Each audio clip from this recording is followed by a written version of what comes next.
সম্মানিত দর্শক, পর্যটনের 10 দিগন্ত অনুষ্ঠানে আপনাদেরকে স্বাগত জানাচ্ছি। আমি আবু রায়হান সুমন। আজকে পর্যটন বিষয়ে কথা বলার জন্য আমাদের মাঝে যিনি উপস্থিত আছেন তিনি একাধারে পরিবেশ আন্দোলন করেন এবং পর্যটন পেশাজীবী। তো এরকম একজন ব্যক্তিত্বের সাথে আজকে আমরা কথা বলবো মূলত সেন্ট মার্টিন বিষয়ে। প্রসঙ্গক্রমে হয়তো অন্য অন্য বিষয়গুলো চলে আসবে। তো আপনারা জানেন যে সেন্ট মার্টিন, আজকের যে সেন্ট মার্টিন, এটা তো একটা সময় আসলে এত ঘনবসতিও ছিল না বা পর্যটকদের জন্য এত ব্যাপক হারে পরিচিতিও ছিল না।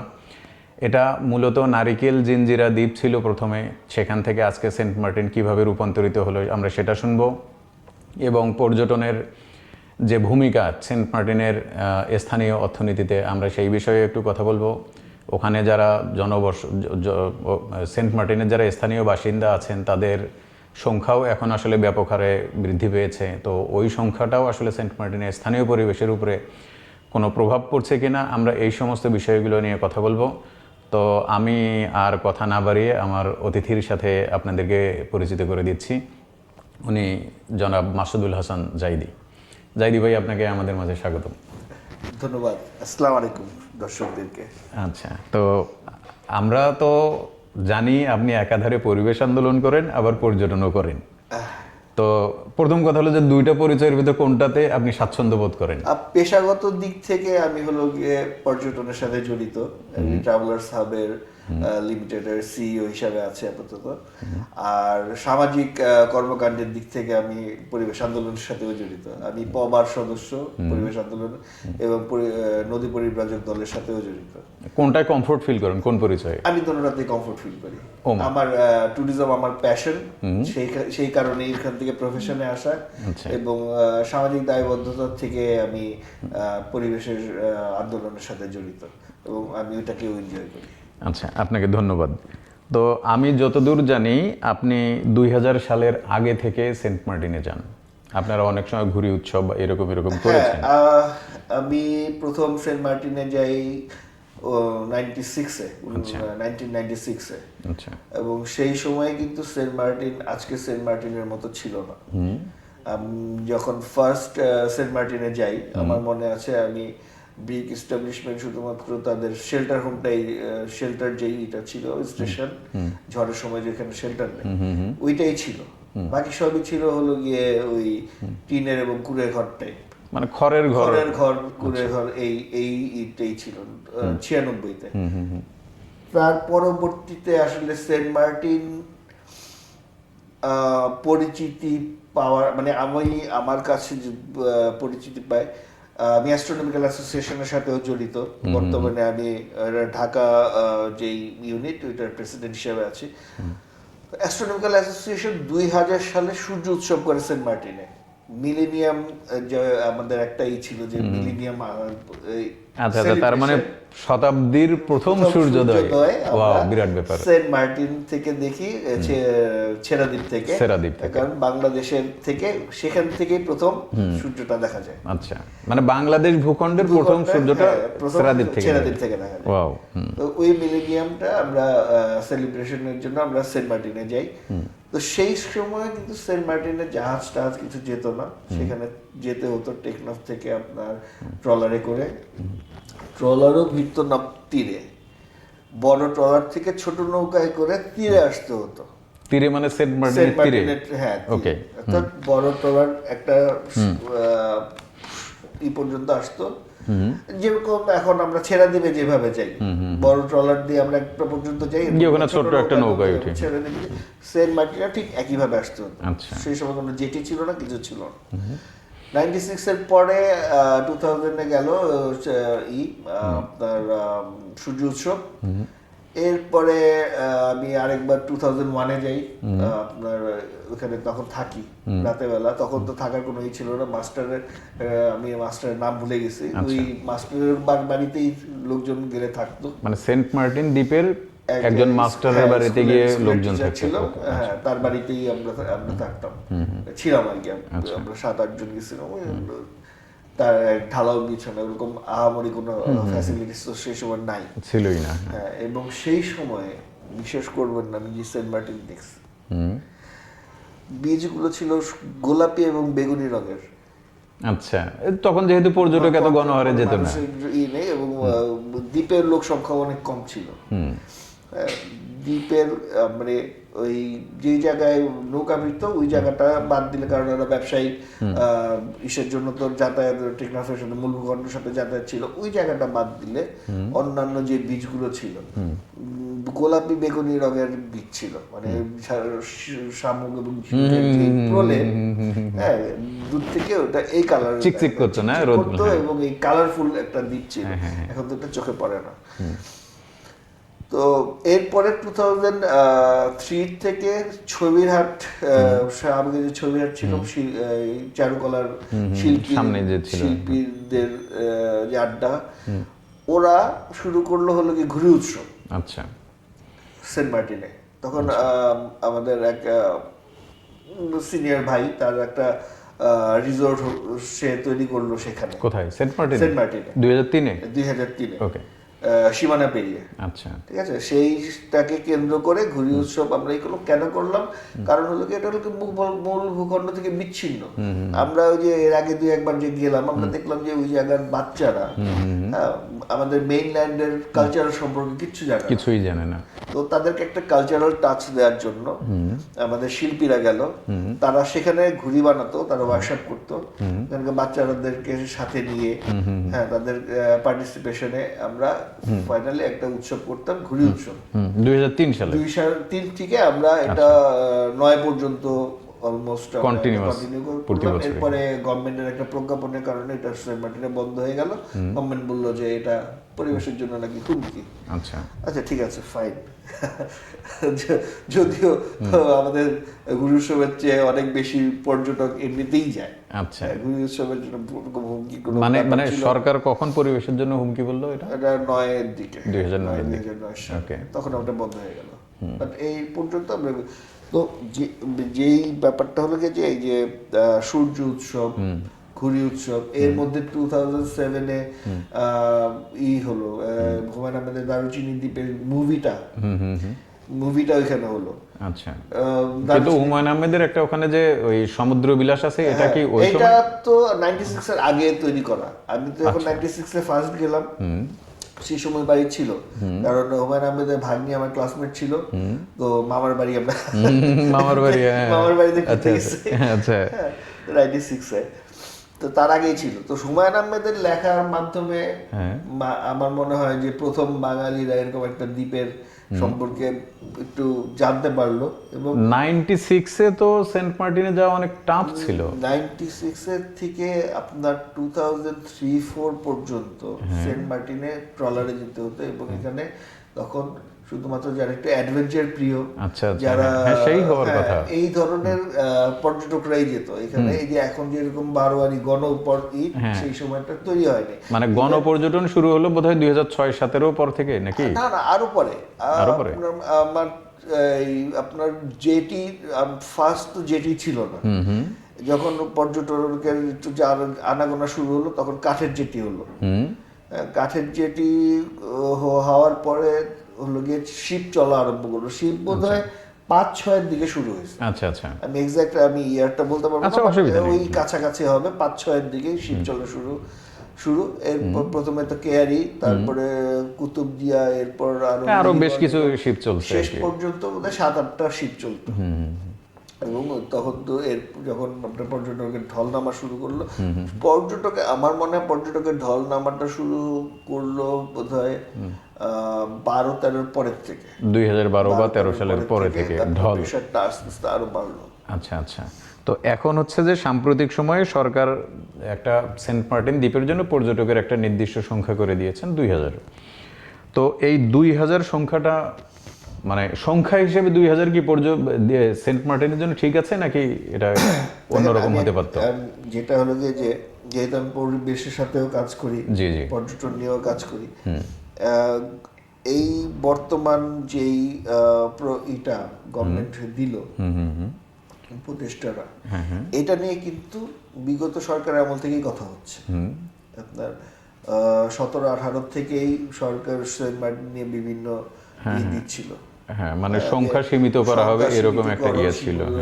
রাতে থাকা যাবে না। হ্যাঁ, তারপরে পরিবেশের এই যে পলিথিন নিষিদ্ধ করে নেয়, বিশেষ করে যে সিঙ্গেল ইউজ যে পলিথিন এগুলো ইউজ নিষিদ্ধ করে বিভিন্ন ধরনের দিচ্ছিল। এবং 23-এ কিন্তু একটা প্রজ্ঞাপন জারি হয়েছে 2023-এ। আচ্ছা, গভর্নমেন্টের একটা প্রজ্ঞাপন জারি হয়েছে, যেটার মধ্যে সব ধরনের আপনার কি করার বিধিনিষেধ ছিল, do's and don'ts। হ্যাঁ, ডু এন্ড ডোন্টস এর পুরো বিস্তারিত ছিল। তো ব্যাপারটা হচ্ছে যে আমরা পলিসি তৈরি করি, হ্যাঁ, কিন্তু পলিসিটা অ্যাপ্লাই হয় না। এটা হলো কি আমাদের প্রবলেম।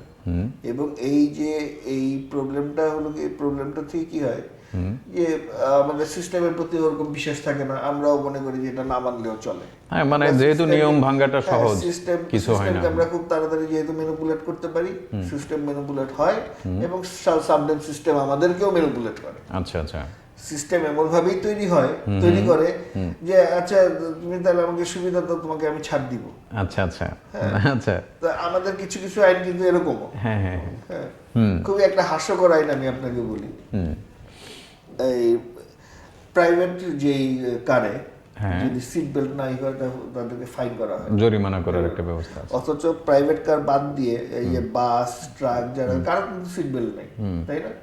যে লোকটা প্রাইভেট কার চালায় এটা তার প্রপার্টি, সে কিন্তু এমনি সাবধানী। অথচ ফাইন আপনি করতেছেন কাকে? যে সে সিট বেল্ট করে তাকে ফাইন, মানে অলরেডি যে সাবধান আছে তাকে আরো সাবধান করার জন্য করছেন, সাবধান না তাকে সাবধান করতেছেন না। তো এই কারণেই আমরা আসলে আইনের প্রতি অত বেশি শ্রদ্ধাশীল হই না। আমার মনে হয় যে এটা মানে অ্যাভয়েড করা যায়, অমান্য করা যায়, এটা একটু ইয়ে আছে, ফালতু এরকম। আচ্ছা আচ্ছা, বাট সেন্ট মার্টিন হ্যাঁ আসলে পরিবেশগতভাবে ঝুঁকির মুখে আছে। এবং আমরা আমাদের পর্যটনের অ্যাসোসিয়েশন, বিভিন্ন ধরনের যে অ্যাসোসিয়েশনগুলো আছে, আমরা নানান ধরনের প্রস্তাবনা সরকারকে আমরা দিয়েছি। এই যে রেজিস্ট্রেশন করার ব্যাপারটা, মানে রেজিস্ট্রেশন মানে সেন্ট মার্টিনে যারা যাবে তারা আগে থেকে রেজিস্ট্রেশন করার ব্যাপারটা, তাহলে আপনার একটা থাকবে যে কতজন যাচ্ছে, মানে সংখ্যাটা হয়তো বোঝা যাবে। সুন্দরবনে যাওয়ার জন্য যে পারমিশন নিতে হয়, হ্যাঁ, ওরকম একটা ব্যাপার যে সেন্ট মার্টিনে যাওয়ার আগে আমরা এতটা রেজিস্ট্রেশন হয়েছে, ওকে অফ, আবার নেক্সট ডের জন্য রেজিস্ট্রেশন ওপেন হবে, এরকম একটা ব্যাপার। যদি একটা পর্যটকদের থেকে একটা নেওয়া হয়, ফিস নেওয়া হয় পরিবেশের জন্য, কাজ করার জন্য, এইটা, হ্যাঁ, এবং সীমিতকরণ, এই ধরনের প্রস্তাবনা আমাদেরও ছিল। ওকে, আমি একটু জানতে চাই, সেটা হচ্ছে যে ধরেন বিভিন্ন রকম প্রস্তাবনা আছে, আরও আসবে, যেটা বেটার হবে আমরা মানব, অসুবিধা নেই। কিন্তু আমার একটু স্পেসিফিক প্রশ্ন যেটা, সেটা হচ্ছে মানে অলরেডি সেন্ট মার্টিন দ্বীপে তো স্থানীয় বাসিন্দার সংখ্যাই অনেক বেশি। তো সেই জায়গায় ধরেন 2000 পর্যটক গেলই না, আমি ধরে নিলাম আপনি কোনো পর্যটক সেন্ট মার্টিনে গেল না, তাতে কি সেন্ট মার্টিনের পরিবেশ রক্ষা হবে আসলে? প্রত্যেকটা জায়গার একটা ক্যারিং ক্যাপাসিটি আছে, রাইট? সেন্ট মার্টিনটা কিন্তু খুব ছোট্ট একটা জায়গা, আপনার 8 কিলোমিটার বর্গ কিলোমিটার, মানে লম্বায় বোধহয় 8 থেকে 9 কিলোমিটার, প্রশস্তে 1 কিলোমিটারও না, মানে সব 9 বর্গ কিলোমিটার, 5 কিলোমিটার বর্গ কিলোমিটার করলে এই হয়। তো এই জায়গার একটা, এবং সব জায়গা বাসযোগ্য না, কিন্তু কিছু কিছু জায়গা আপনার আবাসযোগ্য আছে, বাসযোগ্য আছে। কারণ আরেকটা আমি কথা বলি, যে আমরা বলি যে এটা কোরাল দ্বীপ, এটা কোরাল দ্বীপ। সেন্ট মার্টিনের গঠনটা কিন্তু আসলে কোরাল দ্বীপ না, এটা স্যান্ড স্টোন এবং লাইম স্টোন, এইটার মিশ্রণে তৈরি। আচ্ছা, এতে কোরাল অ্যাড হয়েছে, মানে দ্বীপের সাথে কোরাল সংযুক্ত হয়েছে, কোরালের সাথে, কোরালের উপর কিন্তু দ্বীপ তৈরি না। আচ্ছা, দ্বীপে কোরাল অ্যাড হয়েছে। যেরকম ইনানিতে গেলেও আপনি কোরাল দেখতে পাবেন, ইনানি কি দ্বীপ? ইনানি দ্বীপ না, ইনানি মেনল্যান্ডের অংশ। তাহলে যে বলা হচ্ছে যে সেন্ট মার্টিন ডুবে যাবে, এরকম একটা সেন্ট মার্টিন তো ভাসমান কোনো জিনিস না যে ডুবে যাবে। আচ্ছা, ঠিক আছে, এটা ডুববে না। এখন সি লেভেল যদি উঠে যায়, পানি উঠে যায়, সেই ক্ষেত্রে তো বাংলাদেশ, মানে তাহলে তো পঞ্চগড়ও ডুবে যাবে, বাংলাদেশের ঝুঁকির মুখে আছে, মালদ্বীপও ঝুঁকির মুখে আছে, এগুলো ডুবে যাবে সি লেভেল যদি আপ হয়। কিন্তু ব্যাপারটা এরকম না যে ওইখানে আপনি মানে চাপ দিয়ে আপনি ডুবাতে পারবেন। আচ্ছা, মানে অতিরিক্ত ভারে ডুবে যাবে এরকম কোনো ব্যাপার না। বাট যে কোনো জিনিসের এলাকার বা অঞ্চলের একটা ক্যারিং ক্যাপাসিটি থাকে। যেরকম ঢাকা কেন অবাসযোগ্য বলা হয়, কারণ ঢাকায় ক্যারিং ক্যাপাসিটির চেয়ে বেশি লোক বাস করে। যখনই আপনার লোক বেশি হবে সেইখানে আপনার ওয়েস্টেজ বেশি হবে, হ্যাঁ, সেখানে আপনার কনজিউম করবেন বেশি, আপনার মানে আপনি পানি ব্যবহার করবেন, পানি পাবেন কোথায়, আপনি জমির ব্যবহার বলেন সবকিছু আপনি তো ব্যবহার করবেন বা বেঁচে থাকার জন্য। আমরা আর মানুষ তো আসলে প্রকৃতি নির্ভর জীবনযাত্রা অভ্যস্ত না, তাই না? আমরা তো অন্যান্য প্রাণীরা যেরকম প্রকৃতির সাথে মিশে থাকে, আমরা কিন্তু প্রকৃতিকে আমাদের মতো করে চেঞ্জ করে তারপরে ইউজ করি। আমরা কিন্তু প্রকৃতির সাথে মিলে চলি না। তো যখন আপনি প্রকৃতিকে ইউজ করবেন, অবভিয়াসলি আপনি প্রকৃতিকে কিছু না কিছু ড্যামেজ করতেছেন। তো আপনার ক্যারিং ক্যাপাসিটি তো এমনিতেই বেশি হয়ে গেছে তাদের। আপনি এটা একটা জনবিচ্ছিন্ন অঞ্চল, এদের আপনি যদি আপনি প্রবলেম ডিফাইন করতে যান, সেন্ট মার্টিনের প্রবলেম আসলে পর্যটন না, এদের যে লোকাল যে জনগোষ্ঠী আছে এদের বেসিক নিডস এর দিকে আপনি দেখেন না, এদের শিক্ষার দিকে শিক্ষার ইটা আছে ওরা পায় না, চিকিৎসা পায়, হ্যাঁ, কোনো কিছু না। তাদের ওখানে প্রাইমারি স্কুল, সরকারি প্রাইমারি স্কুল হচ্ছে একটা, প্রাইভেট বোধহয় 2টা, এবং ওখানে আপনার সেখানে শিক্ষক নেই। একজন স্কুলের মধ্যে 2-3জন শিক্ষক আছে, স্টুডেন্ট সংখ্যা 500-র উপরে। হ্যাঁ, এটা তো হলো ফান্ডামেন্টাল রাইটস এর ব্যাপার। ওখানে তো ফান্ডামেন্টাল রাইটসই নাই। আচ্ছা, কিন্তু ওই মানে দ্বীপের যারা বাসিন্দা তারা অলরেডি পরিবেশের, ওরা যখন আপনার ফান্ডামেন্টাল রাইটস নেই এবং তারা তো এই যে অ্যাওয়ার্ড না, হ্যাঁ, যে অ্যাওয়ারনেস গুলো আমাদের, যেরকম আমাদের যে একটা দুটো সন্তান হলে মানে যথেষ্ট, একটা হলে ভালো হয়, এই জাতীয় তারা কোনো ফর্মুলা মানে না। আচ্ছা, তাদের প্রত্যেক ঘরে গেলে দেখবেন 10টা-12টা করে বাচ্চা। তোর এই যে একটা র্যাপিড মানে জনসংখ্যার বৃদ্ধি, এই চাপটাও তো দ্বীপকেই নিতে হয়। পর্যটকরা গিয়েই যে শুধু চাপ দেয় ব্যাপারটা কিন্তু তা না, স্থানীয় চাপও আছে। এখন বললো যে ওরা ওখানে থাকে, ওরা ওখানকার মতো মেনটেন করে, মেনটেন আসলে কেউই করে না। আপনি এই 10 বছর আগে বা 20 বছর আগে যখন প্লাস্টিকের বোতল ছিল না, তখন আপনি কলের পানি খাইতেন, কিন্তু এখন কিন্তু আপনি ঘরেও প্লাস্টিকের বোতলে পানি খান। মানে সেন্ট মার্টিনে তো অলরেডি যারা আছে পানি, ওরা যদি ওইরকম প্র্যাকটিসের মধ্যে এসে পড়ে, আপনার তো গত 10-15 বছরের মধ্যে তাদের তো জীবনযাত্রা পরিবর্তন আসছে, অনেক পরিবর্তন ঘটে গেছে, তাই না? মৎস্যজীবী তার আগেও ছিল, এখনো আছে, হ্যাঁ, কিন্তু পর্যটনের কারণে তাদের ইকোনমিক একটা চেঞ্জ অবশ্যই আসছে, এটা আপনি অস্বীকার কোনোভাবেই করতে পারবেন না। মানে সেন্ট মার্টিনের স্থানীয় অর্থনীতিতে হ্যাঁ পর্যটনটা একটা পজিটিভ ভূমিকা পালন করছে, অবভিয়াসলি পজিটিভ ভূমিকা পালন করছে। আপনি যদি আগে যান, মানে যখন আপনার পর্যটনটা ওইভাবে করে বুম করে নাই, সেই সময়কার জনজীবন যদি আপনি দেখে থাকেন, তাহলে আপনি বুঝতে পারবেন যে তাদের পরিবর্তনটা কি ব্যাপক পরিমাণে। আচ্ছা, আপনি তো অনেক আগে থেকে সেন্ট মার্টিন যান, এখনো যান, তো ওই সময়ের সাথে এই সময়ের সেন্ট মার্টিনের মানে গঠনগত, মানে অ্যাটলিস্ট মানুষের ঘর বাড়ি জীবনযাত্রা, এটার ভিতরে কি দেখেন তফাৎ? আমি যখন প্রথম দিকে সেন্ট মার্টিন গেছি, সেই সময় তো মানে সেখানকার লোকেরা নামমাত্র কাপড় চোপড় পরতো। আচ্ছা, একটা লুঙ্গি কোনো মতে, মহিলাদের দেখা যায় না, আগেও দেখা যেত না, এখনো দেখা যায় না, তারা রক্ষণশীল। পুরুষদের কথা বলতেছে, খালি গায়ে। এখন আপনিও পর্যটনের সাথে জড়িত, আপনি সেন্ট মার্টিন গেছেন, আপনি নিজেই দেখেন তাদের পোশাক আশাকের কি পরিবর্তন। তারা এখন দামি বাইক হাঁকায়, হ্যাঁ, ওই সময় তো এটা কল্পনাও করা যেত না। তাদের পায়ে একমাত্র এই ছিল পায়ে হাঁটা, রাইট।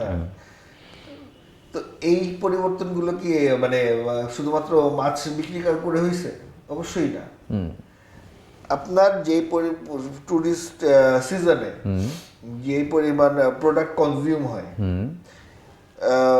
সেন্ট মার্টিনে যে পরিমাণ ডাব উৎপাদন হয়, সেটা কি যথেষ্ট? মোটেও যথেষ্ট না। ডাব আপনার যেই সেন্ট মার্টিনে গিয়ে খাই, এটা মেইনল্যান্ড থেকে যায়। মাছ যেগুলো খাই সেটাও মেইনল্যান্ড থেকে যায়। তার মানে দ্বীপ যে নারিকেল জিঞ্জিরা ওখানে যতগুলো নারিকেল গাছ আছে ওই পরিমাণ ডাব দিয়ে আসলে পর্যটকের না, ডিমান্ড মেটে না। প্রশ্নই আসে না, প্রশ্নই আচ্ছা, আসে না। আর মাছ মাছও মেইনল্যান্ড থেকে যায়, মানে অন্য দিক থেকে তারা কিনে নিয়ে এখানে মেইনল্যান্ড যায়। থেকে, হ্যাঁ আপনার আচ্ছা। ইসের ওইখান থেকে যতটুকু ধরে তো ধরে। মেইনল্যান্ড থেকে যে পরিমাণ আপনার ডিমান্ড সেটার জন্য মেইনল্যান্ড থেকে আপনার তাদেরকে নিতে হয়। আচ্ছা, তার এইগুলো প্রত্যেকটা নিশ্চয়ই ওরা ব্যবসা করে, তো ওদের ব্যবসা এইসব জায়গাতে পর্যটনের কারণে এগুলো ব্যবসা তৈরি হয়েছে, ব্যবসা কর্মক্ষেত্র তৈরি হয়েছে না, জি। অবশ্যই হয়েছে। তো যখন কর্মক্ষেত্র তৈরি হবে আপনার অর্থনৈতিক বৃদ্ধি হবে। এবং গভর্নমেন্ট কি সেন্ট মার্টিন থেকে আপনার রাজস্ব আদায় করে না? কোটি কোটি টাকা রাজস্ব আদায় করে। গভর্নমেন্টের একটা ইনকাম সোর্স কি সেন্ট মার্টিন না? অবশ্যই সেন্ট মার্টিন ইনকাম সোর্স। আচ্ছা, তাহলে এখন পর্যটক কি সেন্ট মার্টিনে যদি এক কথায় বলা যায় তাহলে এইভাবে অবারিতভাবে দেখেন, আমি আমি পর্যটনের সাথে যেরকম জড়িত, আমি ট্যুরিস্টও। আমি যদি উইশ পয়েন্ট অফ ভিউ থেকে বলি, এই বর্তমান যে সরকারের যে পলিসিটা, এটার সাথে একটা জায়গায় আমি দ্বিমত পোষণ করি, সেটা হলো গিয়ে ডে ট্যুরের ব্যাপারটা। যে ম্যাডাম বললেন যে দিনে গিয়ে দিনে আসবে, নৌকা দিয়ে যাবে 1-2 ঘন্টা ঘুরে আবার চলে আসবে। এখন সেন্ট মার্টিনের জাহাজ ছাড়ে কক্সবাজার থেকে, টেকনাফ থেকে কিন্তু ছাড়তেছে না। কক্সবাজার থেকে সেন্ট মার্টিনে যেতে সময় লাগে 5 থেকে 5.5 ঘন্টা। মোটামুটি নুনিয়াঘাট থেকে সেন্ট মার্টিন পৌঁছতে এভারেজ 6 ঘন্টা, 6 ঘন্টার সময় লাগে। 6 ঘন্টা যেতে লাগবে, 6 ঘন্টা আসতে লাগবে। 12 ঘন্টা আপনি ট্রাভেল করবেন 1.5 ঘন্টা ঘোরার জন্য। ওটা তো চিড়িয়াখানা না ভাই। আপনি এখানে যাবেন, বানরের খাঁচা আর বাঘের খাঁচা দেখে আইসা পড়বেন। সেন্ট মার্টিন আসলে যাবেন কেন? সেন্ট মার্টিনে যায় মানুষ নৈসর্গিক সৌন্দর্যটা উপভোগ করতে। আপনি উপভোগ তাড়াহুড়া করে তো জিনিস উপভোগ করা যায় না। আপনি যাবেন, যাওয়ার পরে খাওয়ার উপর দোকানগুলোতে ঝাঁপায় পড়বেন, এবং আপনি প্রথম দিকে গেলে তো প্রথম ইসে বসতে পারলেন, নাহলে আপনি চেয়ার ধরে দাঁড়ায় থাকবেন, খাওয়া দাওয়া শেষ করলেন, আবার লঞ্চে উঠে এসে পড়লেন। মানে দেখা গেল যে আপনি শুধুমাত্র খাওয়া ছাড়া ওখানে সেন্ট মার্টিনে গিয়ে খাওয়ার জন্য আমি কেন সেন্ট মার্টিন যাব? হ্যাঁ, এক বেলা ডে ট্যুর খাওয়ার অফ জন্য। করে দেন।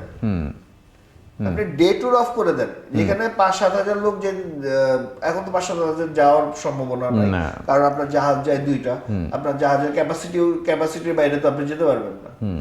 তো আপনার এখন হাইয়েস্ট আপনি যেতেই পারে হলো 3-4 হাজার লোক, ঠিক আছে? ওই 1.5-4 হাজার লোক আপনার গেল আর আসলো, মাঝখানে খালি একবেলা খাইলো, এই দিয়ে হয় না আসলে। সেন্ট মার্টিনে যাওয়ার দরকার কি? বরঞ্চ আপনি ডে ট্যুর বন্ধ করেন। যারা যাবে, যেরকম আন্দামান, আপনি ইন্ডিয়ার আন্দামানে বুকিং দিয়ে যেতে হয়, হ্যাঁ, এরকম ওদের একটা সিস্টেম আছে, ওরকম সিস্টেম ক্রিয়েট করেন। আপনি 2 দিনে যাবেন, আপনি একটা কস্টলি এরিয়া তৈরি করেন, কোনো সমস্যা নেই। সেন্ট মার্টিনে আপনার মানে লাগলে কিছু এসডিএফ চার্জ নেন টুরিস্টের কাছে, তবুও তাকে থাকার ব্যবস্থা করে দেন। সে যাবে, 2 দিন থাকবে, সে চলে আসবে। আচ্ছা, যখন 2 দিন থাকবে, আপনি বলতেছেন যে টুরিস্টরা আপনার ডিস্টার্ব করবে, আপনার এনভায়রনমেন্ট ডিস্টার্ব করবে। টুরিস্টরা এনভায়রনমেন্ট ডিস্টার্ব করতে পারবে না যদি আপনি প্রপার পলিসি অ্যাপ্লাই করেন। আচ্ছা, আপনি রিসোর্টগুলোতে যারা যেইসব রিসোর্টে থাকবে, সেই রিসোর্টগুলোকেই যদি প্রপারলি মনিটর করেন, তাহলে টুরিস্টরা করতে পারবে না। কারণ রিসোর্ট যদি মনিটরিং এ থাকে, ওই রিসোর্টের গেস্ট যদি কোনো রকমের রুলস ভায়োলেট করে, রিসোর্টকে ধরাটা কম্পারেটিভলি ইজি হবে, আপনার জন্য ইজি। আপনি তখন রিসোর্টকে চার্জ করতে পারবেন যে এই জিনিসটা ভায়োলেট হলো কেন। রিসোর্ট তখন কি করবে? রিসোর্টের যেই কর্তৃপক্ষ এবং আচ্ছা, তারাই তখন প্রিভেন্ট করবে যে এই জিনিসটা করা যাবে, করতে দেওয়া যাবে না। তাহলে হচ্ছে যে সেন্ট মার্টিনের পরিবেশ রক্ষা করার জন্য শুধুমাত্র পর্যটক নিয়ন্ত্রণের বাইরে, মানে পর্যটক সংখ্যা নিয়ন্ত্রণের বাইরে আর কি কি পরামর্শ আসছে আপনার তরফ থেকে? একটা হলো গিয়ে যে সেন্ট মার্টিনের পরিবেশ নিয়ন্ত্রণের জন্য প্লাস্টিকের ব্যবহার, যেটা নিষিদ্ধকরণের যে ব্যাপারটা, সেটা খুবই জরুরি। কিন্তু প্লাস্টিকের পরিবর্তে কি ব্যবহার করবে, সেই জিনিসটা তো দিতে হবে। বিকল্প ব্যবস্থা না দিয়ে আপনি তো বন্ধ করলে এটা কাজ করবে না। এক, আপনার ওয়েস্ট ম্যানেজমেন্ট ব্যাপারটা, এটা ক্লিয়ার করতে হবে, এবং স্ট্রিক্টলি মানতে হবে। স্ট্রিক্টলি মানতে হবে, এবং একটা প্রপার একটা ওয়েস্ট ম্যানেজমেন্ট পলিসি অ্যাপ্লাই করতে হবে। এটা সবার জন্য, শুধু পর্যটকদের জন্য তা না। স্থানীয়রা কি ওয়েস্ট করে না, ক্রিয়েট করে না? অবশ্যই করে। তো এইটা একটা ইসের জন্য, সেন্ট মার্টিনের জন্য আমি রিসেন্টলি একটা রিপোর্টে দেখলাম কুকুর একটা বড় সমস্যা, বিরাট সংখ্যা। হ্যাঁ, কুকুর শুমারি করতেছে কুকুর, এবং কুকুররা কিন্তু আপনার এই যে কচ্ছপের ডিম এগুলো খেয়ে ফেলে। আপনারা একটা তথ্য দিই, সেটা হলো যে বলে যে পর্যটকদের কারণে আপনার কচ্ছপরা আসতেছে না। ব্যাপারটা কিন্তু আসলে তা না। পর্যটকরা যে সময়টাতে যায় শুধুমাত্র এক প্রজাতির কচ্ছপ সেই সময় ডিম দেয়, বাকি প্রজাতির কচ্ছপগুলো তিন প্রজাতির কচ্ছপ সম্ভবত মিশে আসে। রেয়ার যে তিন প্রজাতির, সবুজ কচ্ছপ একটা আছে, অলিভ কচ্ছপ আছে, অলিভ টার্টল, লেদার ব্যাগ, আরেকটা কি যেন নাম এই মুহূর্তে মনে নেই। তো এদের যে পিরিয়ড আপনার শুধুমাত্র পর্যটন সময়ের সাথে কনফ্লিক্ট করে একটা প্রজাতির সাথে, বাকি কচ্ছপগুলো কিন্তু বাকি সময়গুলোতে ডিম দেয়, যে সময়টাতে পর্যটকদের ভিড় থাকে না। আচ্ছা, আপনি যদি অ্যালাউ করেন আমি আপনাকে থেমে দিয়ে শুধু কুকুরের সংখ্যাটা নিয়ে একবার আমি একটু বলতে চাই। সেটা হচ্ছে, আমি একবার এরকম সেন্ট মার্টিনে যাওয়ার পরে আমি কুকুরের সংখ্যা যা দেখলাম সেটা হচ্ছে, ধরেন জেটি ধরে হেঁটে আপনি বাজারের দিকে যাবেন, যেতে ডান পাশে যে বীজটা, আমার মনে হলো মানে কুকুর বোধহয় 10-12 হাজার হবে। এবং মজার ব্যাপার হলো ওই দ্বীপে কোনো টুরিস্ট নাই। আগে কিন্তু ওখানে যাইতো সবাই। আমি একজনকে জিজ্ঞেস করলাম, ভাই এখানে এত কুকুর কেন? তো বললো যে এখানে কুকুরের সংখ্যা তো ব্যাপক হারে বেড়ে গেছে, কুকুরের সংখ্যা ব্যাপক হারে বেড়ে যাওয়ার জন্য এখানে কোনো পর্যটক আসতেই পারে না। তার মানে একটা বিচ আসলে কুকুরের নিয়ন্ত্রণে, কুকুরের দখলে। তো ব্যাপারটা কেমন অদ্ভুত না? তো আমরা খালি তো পর্যটক নিয়ন্ত্রণ করলে হবে না, কুকুরের সংখ্যা নিয়ন্ত্রণ করা লাগবে। কুকুর নিয়ন্ত্রণ করতে হবে। জি প্লিজ, এখন আপনি আপনার কথা বলুন। তো এই এখন গভর্নমেন্ট এজেন্সিগুলো এগুলোতে বিভিন্ন ধরনের পদক্ষেপ গ্রহণ করবে। হ্যাঁ, এখন পর্যটকদের আমি যেটা বললাম যে আপনি একটা যে পলিসি দিবেন সেটা তো মানে হতে হবে, মানে বাস্তবসম্মত হতে হবে। রাইট, ঠিক আছে?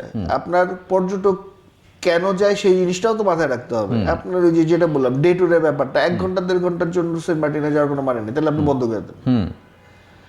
আপনার নাইট স্টের ব্যাপারটাই করতে হবে, এবং সেই জায়গায় rules and regulation, do and don'ts, যেই গভর্নমেন্ট যে ইগুলো প্রসিডিওরগুলো আছে সেগুলো স্ট্রিক্টলি ফলো করতে হবে। এবং আপনি যদি স্ট্রিক্টলি ফলো করেন, টুরিস্টরাও করবে। আমরা যদি অন্য দেশে গিয়ে আমরা নিয়ম মানতে পারি, বা আমাদের দেশেও মানতে পারবো। রাইট, সিঙ্গাপুর গিয়ে তো ঠিকই নিয়ম মানতেছে। হ্যাঁ, আমরা মানি না। মালদ্বীপে গিয়ে নিয়ম মানতেছে। ইভেন আমরা ইন্ডিয়াতে গেলেও মানি।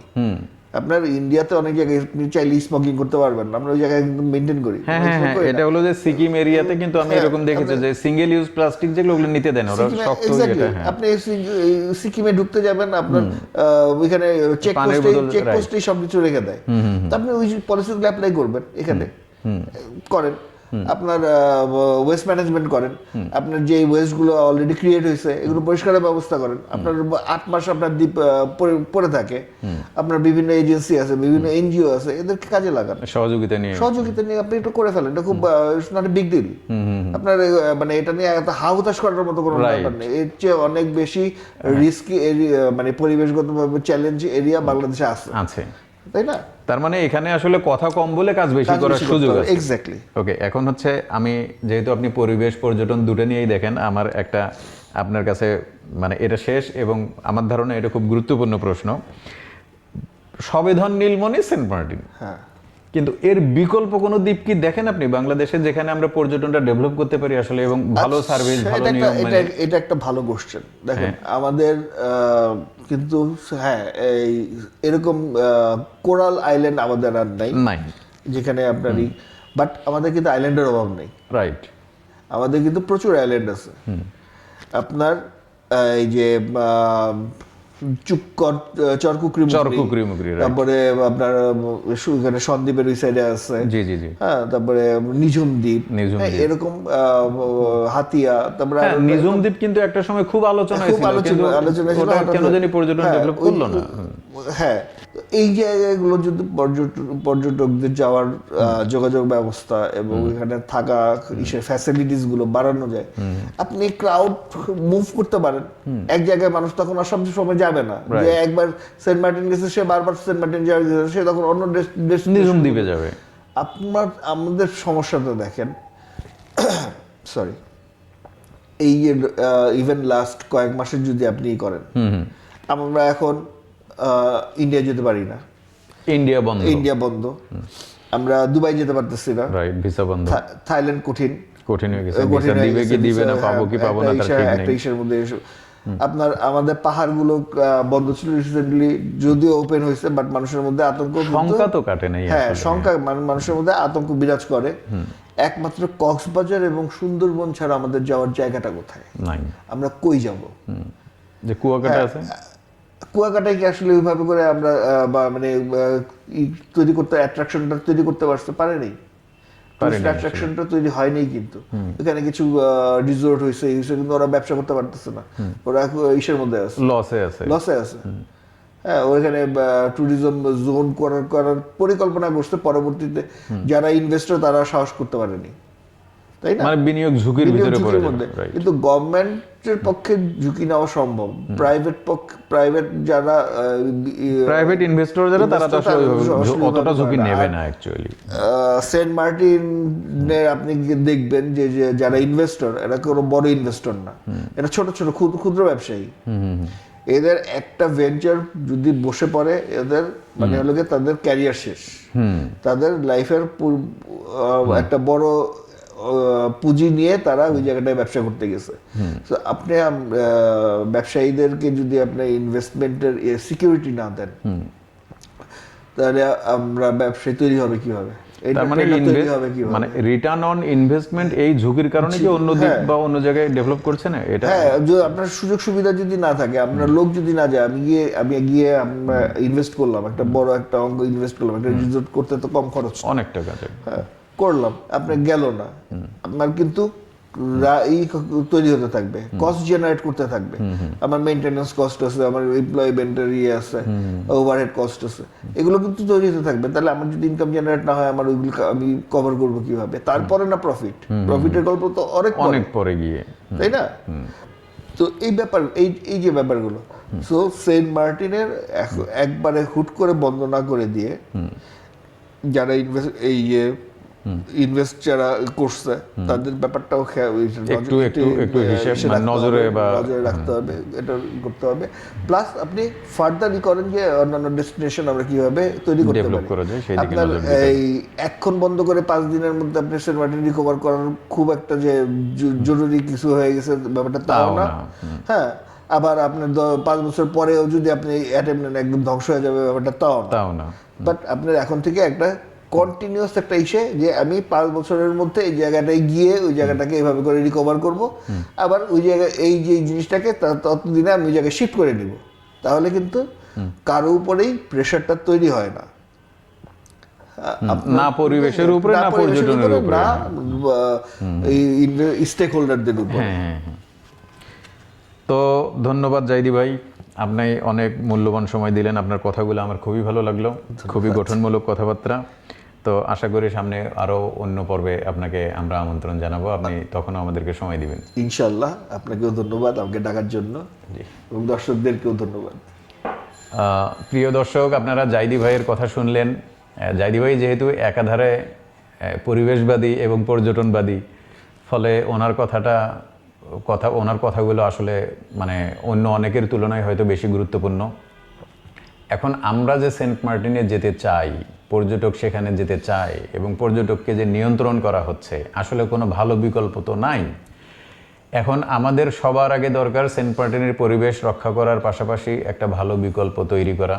যেই আমাদের তো দ্বীপ আছে, আরও অনেকগুলো দ্বীপ আছে, হয়তো কোরাল দ্বীপ হিসেবে একটাই আছে। তো আমরা অন্য দ্বীপে যাব এবং সেখানে যেন গিয়ে থাকার ব্যবস্থা থাকে, সেখানে যেন বেসরকারি বিনিয়োগকারীরা ঝুঁকিমুক্ত বিনিয়োগ করতে পারে, এবং যেটা সবচেয়ে গুরুত্বপূর্ণ ব্যাপার সেটা হচ্ছে যেন নিরাপত্তার সাথে থাকতে পারে। আশা করি সরকার এই বিষয়গুলোর দিকে নজর দিবেন। সেন্ট মার্টিনের পরিবেশ পর্যটন দুটোই রক্ষা হোক, দ্বীপ হিসেবে সেন্ট মার্টিনের পরিবেশ আরও উন্নত হোক, আমরা এটা কামনা করি। পাশাপাশি পর্যটকের চাপ সামলানোর জন্য ভালো ভালো বিকল্প কিছু তৈরি হোক, আমরা সেই আশাবাদ ব্যক্ত করে আজকের মতো আলোচনা এখানেই শেষ করছি। সবাইকে ধন্যবাদ।